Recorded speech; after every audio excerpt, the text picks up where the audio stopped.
ဟိုးရှိကသူ့ပင်တန်းလေးကြော်ရင်မြမပြည်ကြီးတဲ့ချင်းမဲ့မှာနေပြောပေမဲ့ဒီလိုဘော်လာလိုင်းတွေကြောက်ရင်တခုကိုလွမ်းလို့ကြီး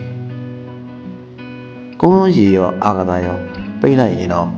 တတိယတဲ့စိတ်တွေကိုတော့ဘယ်အရာမှမတားဆီးနိုင်ပါဘူးမိတ်ဆွေတွေရောဖြစ်ဘူးကြလား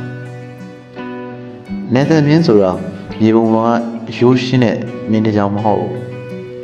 အဲ့ဒီမြင်းဟာကိုယ့်ရဲ့ခန္ဓာနဲ့ကိုယ့်ရဲ့နှလုံးသားကိုနှစ်ပိုင်းခွဲခြားထားတဲ့နာကျင်စရာအတားအသီးတစ်ခုပဲတစ်ဖက်မှာကိုယ်ရောက်နေတဲ့လက်ရှိဘဝဟိုးတစ်ဖက်မှာတော့ကိုယ့်ရဲ့အတိတ်ကိုယ့်ရဲ့အမြင့်နဲ့ကိုယ့်ရဲ့စိတ်ဝိညာဉ်တွေကြံ့ရင်ခဲ့တဲ့အမိနိုင်ငံအဲ့ဒီမြင်းပေါ်မှာရက်ပြီးဟိုမှာဘက်ကိုငင်းကြည့်လိုက်တဲ့အခါမြင်နေရတာမြေကြီးနဲ့တောတောင်တွေတတ်တတ်မဟုတ်ဘူးမြင်နေရတာကကိုယ့်ရဲ့ငယ်ဘဝအငယ်ချင်းတွေနဲ့စော်ကစားခဲ့တဲ့လမ်းကြားလေးတွေမိဘရဲ့အငွေ့သက်တွေရှိနေသေးတဲ့အင်္ဂလိပ်ကိုချစ်တဲ့သူတွေရဲ့ရေသံတွေအရာအလုံးကိုအဲ့ဒီမြေပြင်ပေါ်မှာပုံပေါ်မြင်အောင်နေမိတယ်ကိုယ်နိုင်ငံဘက်ကတိုက်ခတ်လာတဲ့လေပြေလေချင်းဟာရိုးရိုးလေးမဟုတ်ဘူး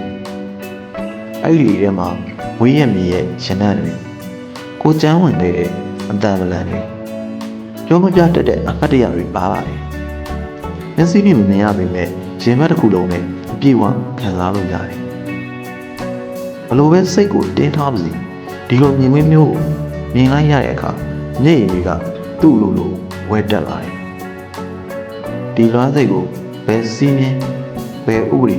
ဘယ်တားစီးကမှတားစီးလို့မရဘူးနေစဉ်စဉ်ကလူကိုပဲတားထားနိုင်တာဒီလွမ်းစိတ်ဒီအမှတ်တရတွေကိုတော့သူတားဆီးနိုင်တယ်မရှိဘူး traveling ဆက်လိုက်ပါဦးကိုပြတယ်